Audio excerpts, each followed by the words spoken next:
Saya menikah 2009, tahap berikutnya dong ya, seperti biasanya ya melakukan hubungan suami istri. Nah terus kita pikir, oh mungkin kurang rileks gitu, kita liburan dulu. Kira ke psikiater juga, ke psikiater dibilangnya kurang rileks juga, terus kasih obat relaksan. Tapi juga tetap tidak berpengaruh. Kami nggak tahu itu vaginismus tadinya sebenarnya. Cuman yang saya rasakan tuh dari awal pernikahan sampai dengan beberapa waktu itu nggak bisa melakukan sebagaimana layaknya hubungan suami istri gitu kan.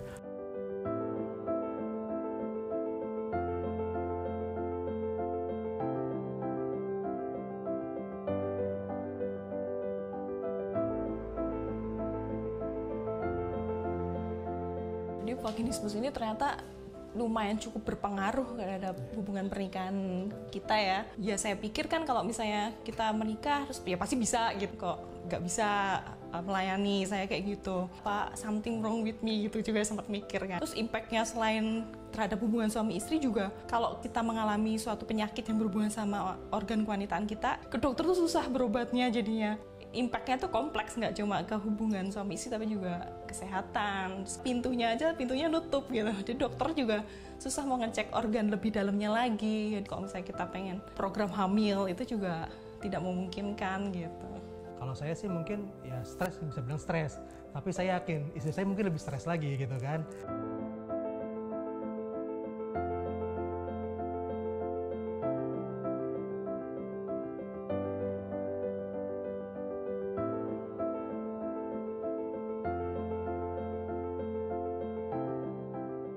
Ada suatu titik saya pikir, saya perlu cari informasi lebih lagi. Jadi mulai berobat sekitar 2010 ya.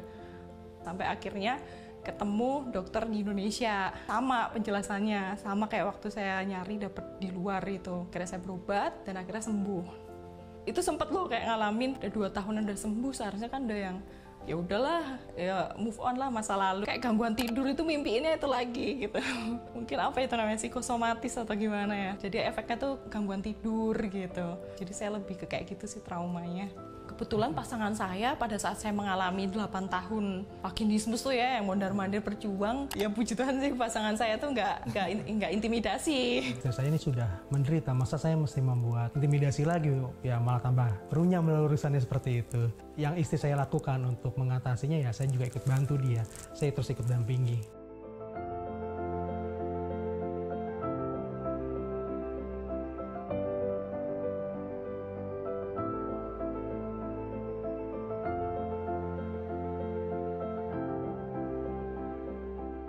Jadi pas sudah sembuh, kita nikmati dulu. Kebetulan kita nggak program hamil langsung waktu itu. Semalah kita tuh sibuk untuk mengkampanyekan vaginismus ini. Jadi kita benar-benar pasangan pertama di Indonesia yang terbuka mengenai penyakit vaginismus ini. Teman-teman yang saat ini sedang berjuang mengalami vaginismus sama kayak saya, pesan saya pokoknya vaginismus itu bisa sembuh. Jadi cari informasi yang tepat.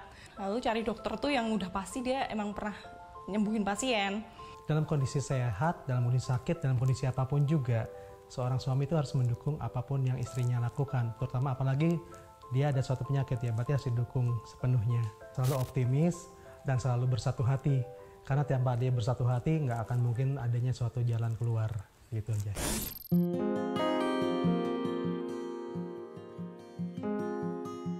Setelah menikah, kita mencoba malam pertama. Vagina saya seperti menolak untuk berhubungan. Sakit gitu, sakit banget.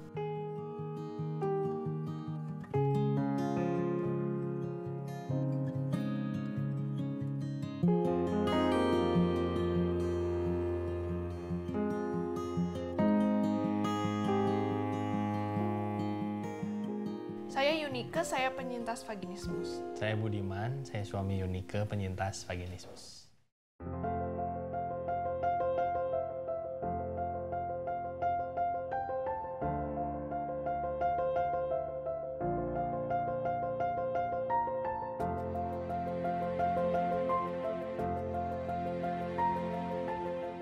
Kurang lebih setahun ya dari menikah, dan kita juga bingung ini kenapa, bertanya-tanya lah gitu, dan terus mencoba tapi belum bisa, sakit, cerita ke temen gitu, cari-cari di Google dan segala macam. Kita udah beberapa nanya, maksudnya nggak cuman ke Nggak cuman ke teman, ke orang tua, kita udah sampai ke dokter, tapi nggak sampai ke dokter yang obgyn gitu sih, nggak. Karena kita kan nggak tahu ternyata itu harus ke obgyn ya. Pengen ke dokter tapi kita kayak Dokter siapa nggak bisa. ke dokter apa ya gitu, kita juga bingung. Saya pribadi mikir kenapa ya kok susah banget gitu. Padahal kan kalau ngelihat fakta kan anak SMP hamil lah, yang lebih kecil dari kita lebih bisa gitu.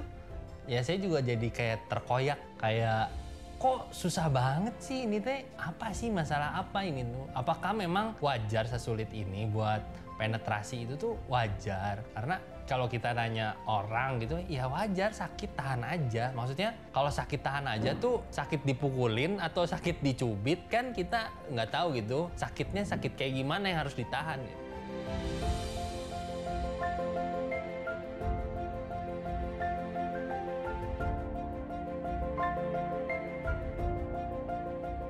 Orang-orang kan nggak tahu ya vaginismus gitu.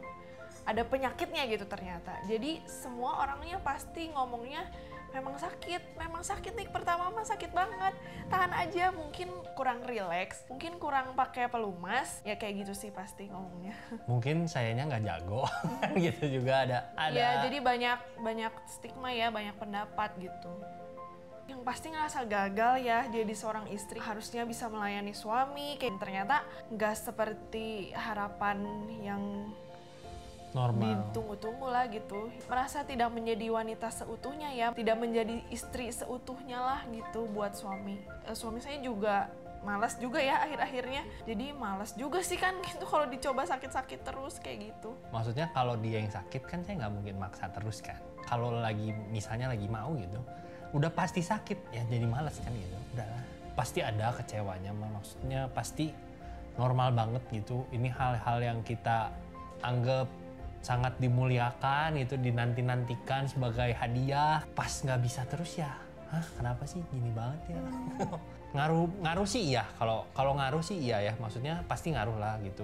Jadi mikirin terus kan Sesuatu gitu. hal yang dinanti-nantikan yang kata Dari orang-orang. suami istri kan itu gitu kan. Iya. Tapi nggak bisa-bisa ya pastilah ada pikiran ke situ.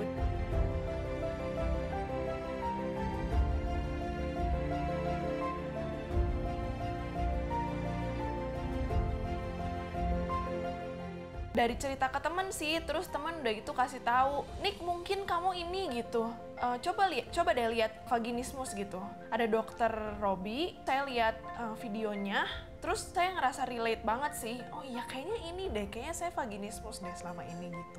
Ya kita sih masih ngerasa beruntung ya, maksudnya tahu lebih awal. Pas waktu kita tahu banget, ya kita lega ya. Oh ada penyakitnya gitu. Jadi maksudnya kita tuh tahu harus ngapain gitu. Iya, betul. Let's go gitu. Ayo kita sembuhin gitu.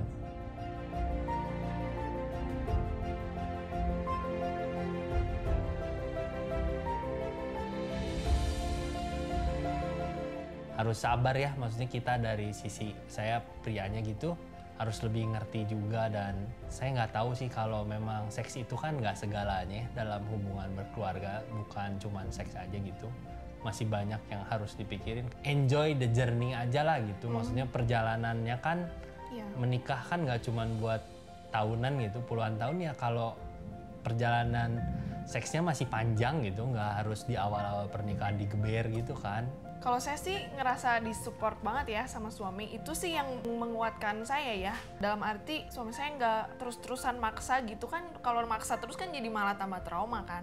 Pas udah dilatasi, terus pulang juga kan harus dilatasi mandiri kan. Ternyata itu yang lebih, yang beratnya itu, latihan sendirinya. Kalau udah dilatasi berbantu nggak artinya udah aja sembuh gitu, enggak loh. Ternyata di situ baru perjuangannya. Untuk pasangan-pasangan lain, tin aja, beraniin diri untuk periksa. Soalnya dengan kita periksa, kita pasti jadi tahu gitu masalahnya apa, dan kita jadi tahu jalan keluarnya.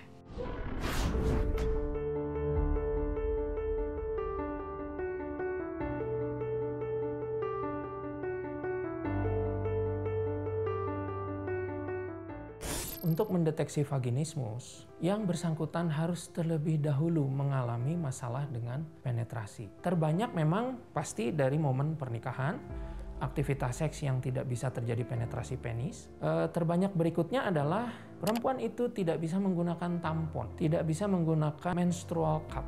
Yang kita tahu bahwa penggunaan alat-alat itu ya memang mungkin di Indonesia tidak terlalu lazim begitu ya, tapi cukup banyak juga sekarang yang sudah mulai menggunakannya. Jadi deteksi tidak ada, sehingga bila misalnya rekan-rekan perempuan khawatir apakah dirinya akan mengalami vaginismus atau tidak, bila Anda belum aktif secara seksual, belum ada kepentingan untuk penetrasi vagina, belum ada kepentingan untuk pemeriksaan medis yang melalui vagina, tidak menggunakan tampon, atau dia ingin menggunakan tampon tapi dia bisa menggantinya dengan pembalut, hiduplah seperti biasa.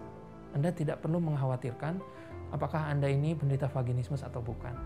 Karena prinsipnya hingga saat ini penyebab vaginismus itu tidak diketahui, sehingga siapa saja bisa terkena vaginismus kapan saja. Kebanyakan penderita vaginismus itu mendapatkan respon yang buruk, baik dari orang sekitar ataupun kebetulan bila yang bersangkutan mencari pertolongan secara medis. Mereka seringkali disalahkan, disudutkan, direndahkan, dianggap tidak mau bekerja sama, padahal mereka mau. Fakta ilmiah menunjukkan 100% penderita vaginismus itu mengalami dinamika seksual yang normal. Mereka punya minat dan rangsang yang normal, lubrikasi yang normal, bahkan orgasme yang normal. Penderita vaginismus memiliki harapan yang tinggi untuk sembuh. Yang akan menyembuhkan vaginismus itu bukanlah obat, bukanlah juga nasihat. Yang akan bisa membuat penderita vaginismus sembuh adalah sebuah proses yang dinamakan dilatasi. Mungkin dalam tanda petik mengolahragakan otot-otot vagina yang kaku, sehingga ototnya tidak kaku lagi. Tapi karena otot vagina itu bukanlah otot yang bisa dikendalikan oleh pikiran, maka kita butuh bantuan medis terlebih dahulu agar yang bersangkutan bisa mengalami dilatasi yang benar. Nah, prosedur ini akan membuat penderita vaginismus berhasil melakukan dilatasi yang benar dengan keberhasilan mencapai 99,9%. Lalu tahap yang kedua adalah keberhasilan terjadi pemeriksaan medis melalui vagina yang benar ya, bukan yang jagal. Itu mencapai 97,3%. Dan yang terakhir adalah keberhasilan untuk aspek seksual saat ini adalah 78% dengan waktu pencapaian rata-rata sekitar 1 bulan.